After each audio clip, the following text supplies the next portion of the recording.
Welcome to another episode of In Your Business. Today we're going to meet with two entrepreneurs, local entrepreneurs that are bringing a little bit of a new insight to entrepreneurship. You know, oftentimes we look at entrepreneurs, we think some of the traditional type models, but today is going to be totally different in the fact that we're going to talk about Escape Richmond, which is an escape room, which is kind of like a new thing that's happening around the world.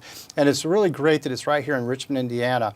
And I'm excited to get to know not only just the two entrepreneurs, but about this entrepreneurship, about this business and how it operates and where it's operating and why it's operating. And it's just, for me personally, as the entrepreneur, I always have to get in there and get to know the business and understand it. And that's what we're going to do today as we meet with Randy and Liz. And welcome to the show. Oh, thank you. Glad to be here. So it's exciting to have two entrepreneurs involved in this venture, but even more so as I stopped down and I visited just a couple of weeks ago, it was fun for me to find out that it's father and daughter. Yes. Right. Okay. So that really makes it an interesting family business. And it's a fairly new business. And we're not going to get into the business quite yet, but very soon, in just a few minutes. Before we do that, Liz, I would like to turn my focus to you and just find out a little bit about you. So as a child, did you grow up here in Richmond? Liberty. Liberty. Okay, so very close. And so as you were growing up there in Liberty, go back in time just a bit to what you can start remembering. I don't know if that would have been, you know, at third grade or where it might have been, but as a child, what were you thinking you'd like to be when you became an adult? Oh, I wanted to be a psychologist. Really? Yeah. I liked hearing people talk. Okay, all right. So that was at the earliest age. By the time you were in high school, was that still holding out true? Still the goal. Really? Okay. And so then after high school, did you pursue that in college? I did. I went to University of Indianapolis for psychology and ended up double majoring in experience design. Okay. So then you graduated there? Yeah. Okay. I ended up enlisting in the Navy. Oh, very nice. And so from there, tell us what happened. I'm not a runner, so I didn't make it far, but then I ended up coming here and just started working in customer service. Okay. And so you have a job in addition to being an entrepreneur. You're currently working, is it at Wayne Bank? Yes. Okay. And was that your first job then, or? No, I've worked at a couple other banks, and then I've done fast food retail, just working. So a good variety of things to get lots of experience. Yeah. Okay. And so Randy, Yep. I'm going to turn to you now as well. And did you grow up in the Richmond area? In Liberty. Also in Liberty? Yes. Okay.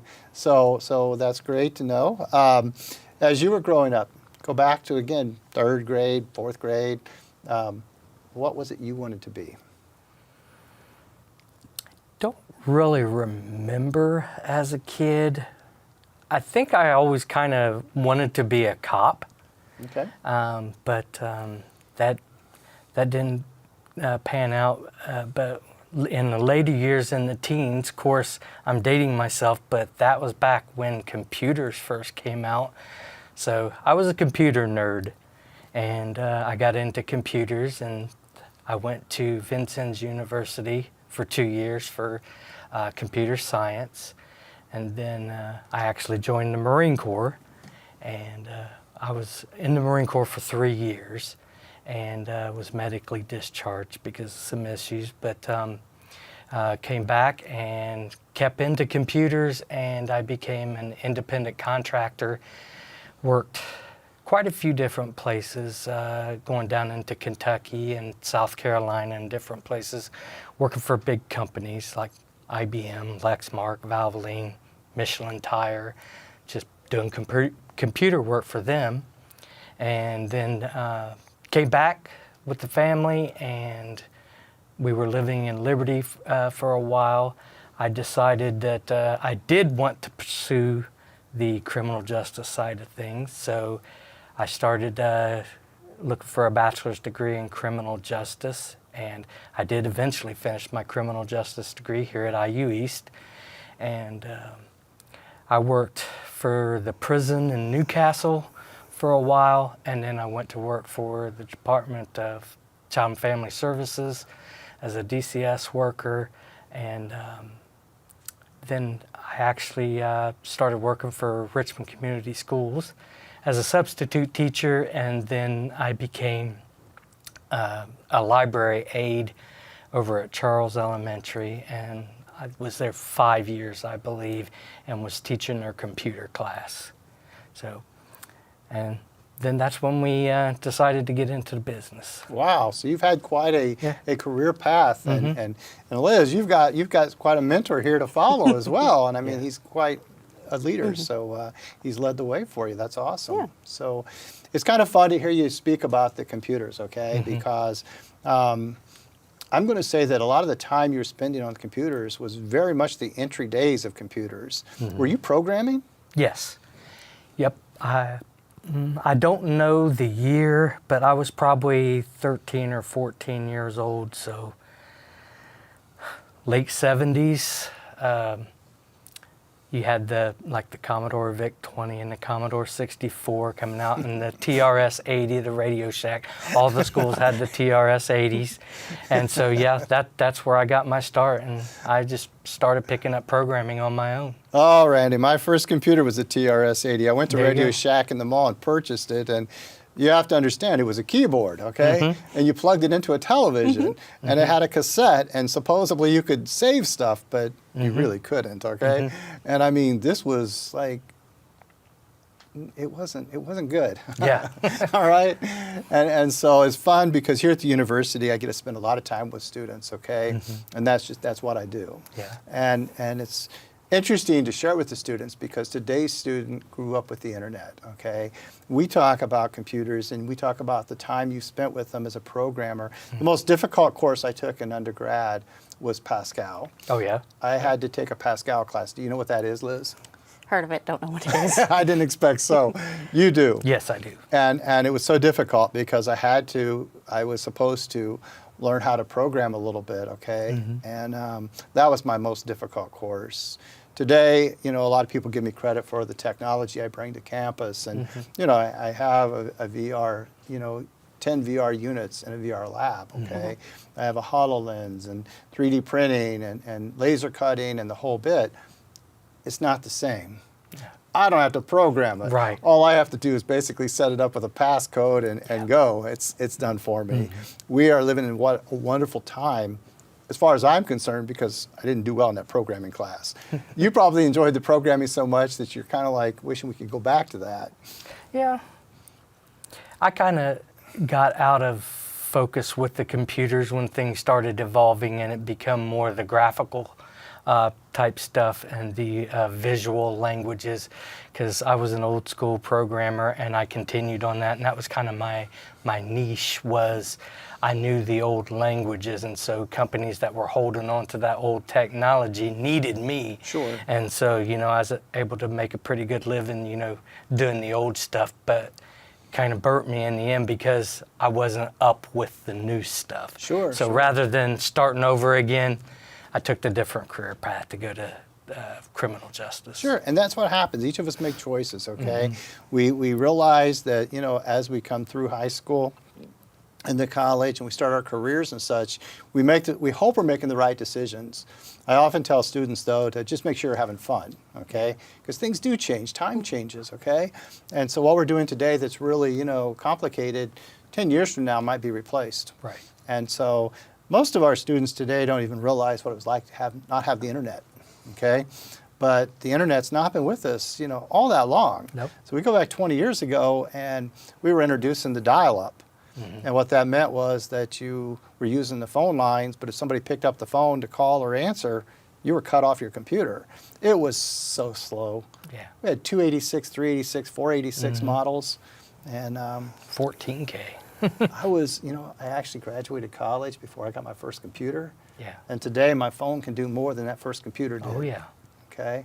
So it's just an amazing time.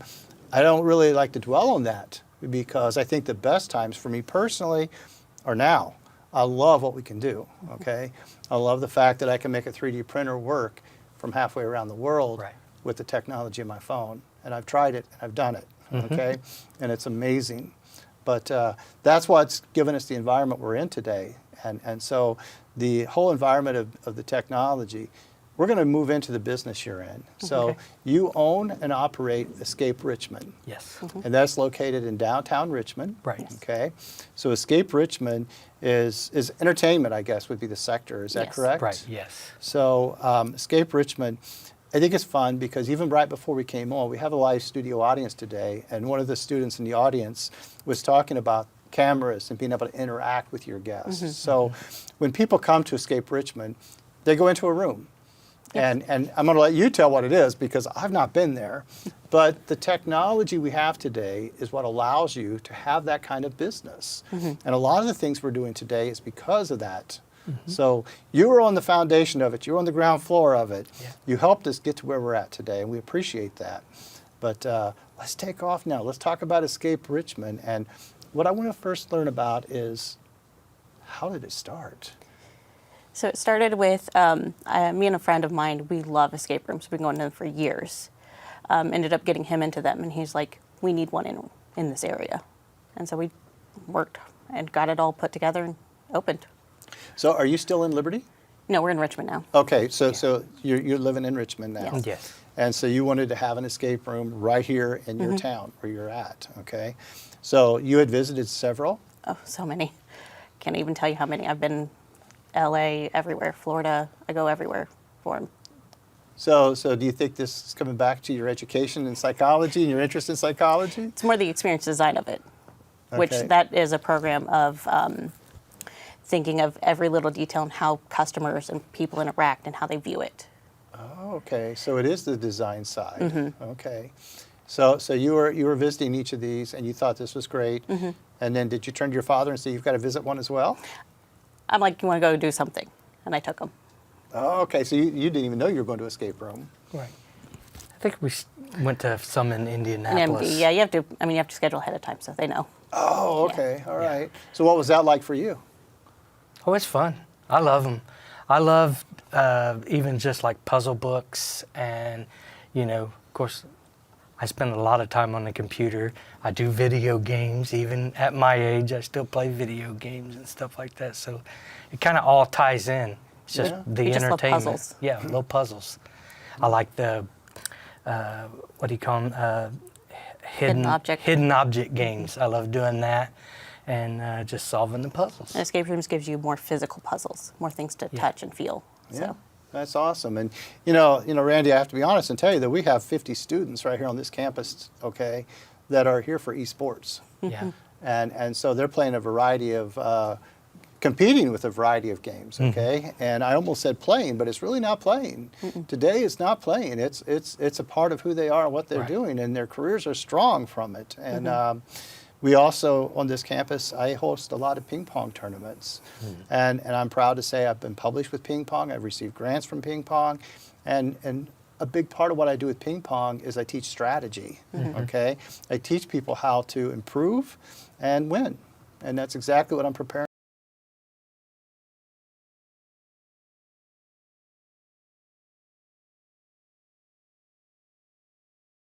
But I want to get back to the escape room because you have opened up in downtown Richmond. You opened that in February of 24, is that Yes. correct? Yes. So in February 24th, new business.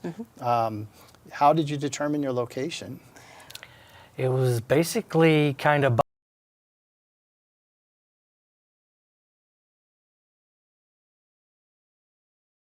a place that was going to work for us, and just place after place just kind of fell through. We were actually ready to get a space at the mall. It was the old Victoria's Secret spot. It was going to be big enough for us, and they were going to kind of take care of us. Of course, the parking lot and everything was good, but we got a little ways into it, and I'm like, okay, what can we do about the mall closing at 9 o'clock on Saturdays and Sundays? And I was like, well, we really can't do anything about that. We looked into hiring our own security, and it just wasn't going to work out. So it was back to the drawing board then, and just so happened I saw a posting on Facebook, and it was that building right there by RPNL, and I talked to the guy, and we went and looked at it, and we knew it was going to work for our space, and we just kind of lucked into it. Because we needed a large enough space that we could have multiple rooms, making sure you had 8 plus 8 people in a room. And then it was also being able to design we had to add walls, take down walls. We needed to be able to have that customizing. Yep. So you're the designer. Yes. Are you saying, okay, this is what the room's got to do, this is what it's got to look like, this is got to how to act, and then are you giving this design over, or how's that working? I make most of the puzzles and the puzzle components, and then he does all the programming and computer stuff I need. Oh, those days of computer programming are coming right back. It's completely different now, though. Yeah. Believe me, I'm learning, and I struggle sometimes. Really? Oh, yeah. It's all new. Well, I think it's awesome. I don't think a lot of people think about that. Even when I was thinking about the escape room and I'm thinking of this entrepreneurship, I would not have thought about the programming side of it, would not have created the design side of it, okay? Yeah. So I just kind of thought maybe it's a pre-package that you get and you bring it in. You can. but, You can do that, But but we make you have everything. to have the big money to do that. A pre-designed room that you buy all the components and everything ready to put together, you're talking $60,000-$80,000 Really? for one of those rooms. For yeah. one? For one. So yeah, we just designed them all. we couldn't do that, so we decided we had to do it all ourselves, and we struggled to it and get it done. All right, so you're going to get me excited now as the entrepreneur, okay? Because I'm seeing what's happening here. You are designing, you're helping with the programming, you're making this thing. It's great. I'm hearing good reviews, okay? So at what point do you suppose you're going to be doing this for others? Have you thought about that side of it, or are you going to focus just on what you have here in Richmond? The only small idea I have is maybe like an escape room in a box that you could buy from us, but that's very in the infancy. Okay. Because I'm working on one as a wedding gift for someone. And so if it does well, possibly expanding, but it's a time thing. So that would be something that somebody could purchase and actually do that from their own home versus coming to, escape room. You said the escape room holds 8 individuals, is that correct? Yes. So is there a minimum? Do some people come there by themselves and try to use it? Or is there like 4 people? What's it look like? One person could do it, but you need to be good at them. But I mean, me and my friend, we're the only 2 and we tag them and we do them, but that's our skill set. A lot of people, it just depends on your friend group and how your friends work together. So you can bring as many or as little as you want. So it could be 1 to 8 because Yeah. your rooms are set up for 8. Yes. Correct? Okay. And how long does it normally take to solve a room? We give you an hour. Okay, so what you're saying is some people could do it all day and not figure it out. So you give them 1 hour, Yes. and it's either do it or else. Is that how it works? Well, I mean, we help. Yeah. We give hints. We want people to leave happy. So it could be very frustrating, banging your head, trying to solve puzzles and stuff like that. So we let people know in advance. We do offer unlimited hints. Okay. So if they want to ask for a hint, we'll give them a hint. And we some- don't put a restriction on it. A lot of escape rooms will limit you to like 3 hints or something like that, and then you're done, or you lose time. Okay. We just didn't want to go that route. We want to make it fun for everybody, no matter what their skill level was. So we've had people come in that complete a room with no hints and do it really fast because they're experienced with those kind of things. And some people that come in and are kind of lost and they need kind of a step-by-step Just help. more Okay. help. Rank yours against some of the ones you've been to. I'm guessing that you've experienced enough of these escape rooms that you've made yours challenging. Is that true? No. No. But I've done so many, and what I think is a hard puzzle, it can be too hard or it's too simple. Because everyone has different skill sets. So you're playing with what the majority could solve and what they can't solve. Our advanced room, it is advanced for the reason. It is complicated. Not as much, I don't tell you as much to get you started on the puzzles. Okay. So you have 4 rooms, okay? So have 3. Oh, you have 3 We rooms. have 3 right now, building a 4th. You're building a 4th room. And so each of those rooms have different difficulty level? Is Yes. that, Yes. Okay. So you start off maybe with a basic and then build your way up. Okay. Or start down and go easy. Yeah. However you wanna do it. We have Okay. beginner, intermediate, and advanced. Okay. So kind of give us an idea, because I've not experienced an escape room, okay? And I know a lot of the viewers have not, but I want to get people excited. I want them to try it, okay? And in doing so, what should they expect? What is it that they should be looking for when they go for an escape room? We tell everyone touch everything. Did you say what? Touch everything. Touch everything. You don't know what is a puzzle piece. You don't know what is a component. When you've done enough, you know that pieces can have components in them that when you place it on a platform, it'll open a lock. So everything could be something. And usually your creative thinking is going to be your skill set. Okay. So do you give them kind of like a blueprint when they go in? have of a what story. To look for? So they have a story. Yeah. Okay. So that story then leads them to clues, and then those clues have something, and then Yeah. the ultimate goal is to get out? Is that Or some of ours are to find something. is to find Yeah. something? Okay. Complete okay. a goal. I guess when I think of escape room, that's why I'm You're thinking thinking get escape. out, because you escape. But so it's basically solving the clue to figure out, okay, this is what it takes. Okay. Right. Yeah. Yeah. Okay. And we went away from the actual locking of the outside doors simply for the reason you talked to us about earlier when talking about claustrophobic people, that get panicky, when they're locked in or whatever. And so I know a lot of escape rooms and their designs going forward are not using the actual locked doors anymore. true just escape. for liability Sure, reasons, sure. stuff like that.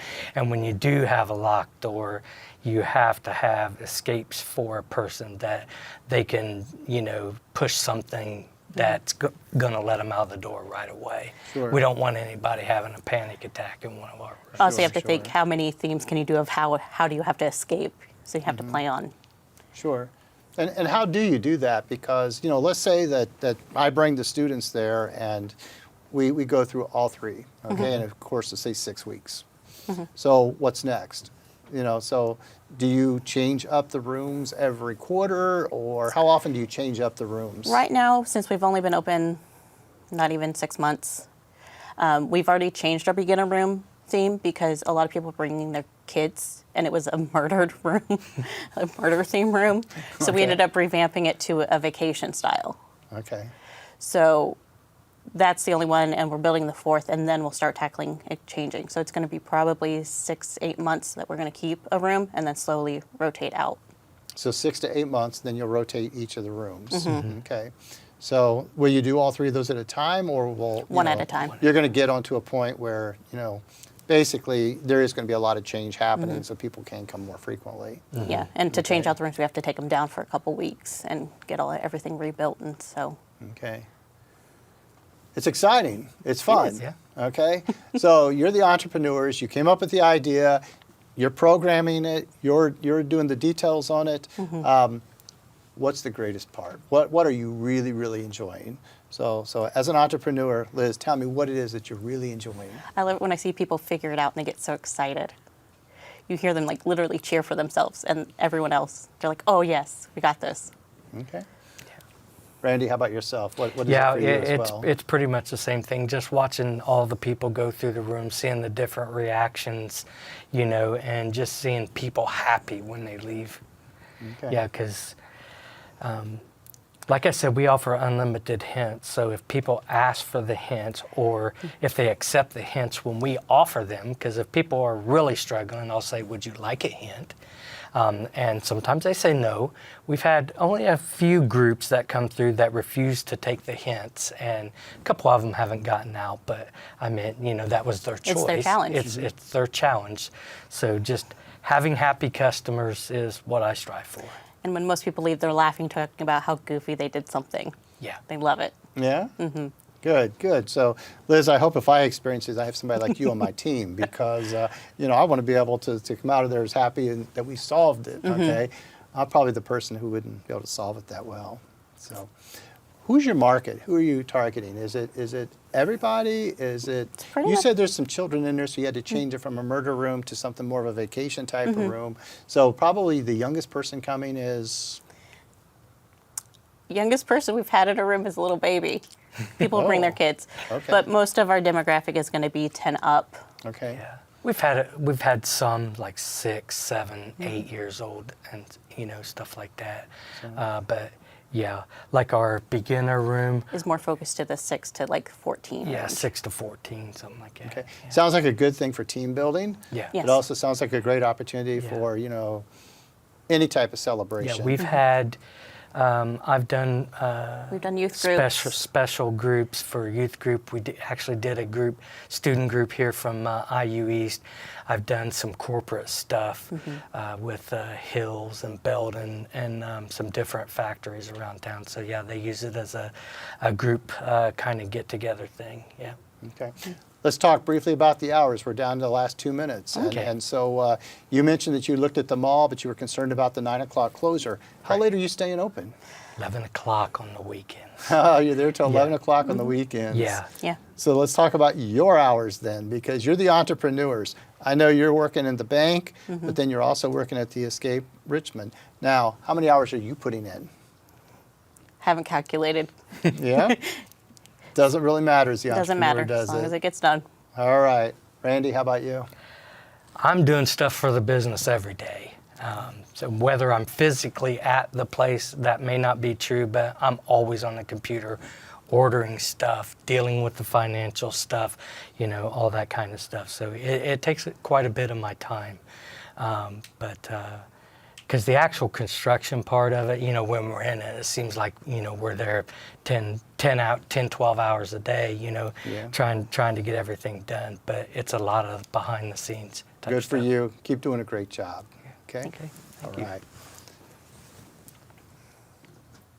This concludes another episode of In Your Business. Today, we met with very interesting entrepreneurs. They brought the escape room to Richmond, and this is something that people have been saying. They want entertainment. They want something to do. This is something to do. And when you really get to know these entrepreneurs and you understand they're not just buying something off of a shelf and bringing it to our community, they're actually in there. Randy's in there programming it. Liz is in there designing it. And so they're proud of it. That's why they're excited as entrepreneurs, is because they get to see their work helping people in this community and the people in this community enjoying it. I encourage you to get down and even just look at it, but also participate in it. Thank you again for watching In Your Business. It's awesome.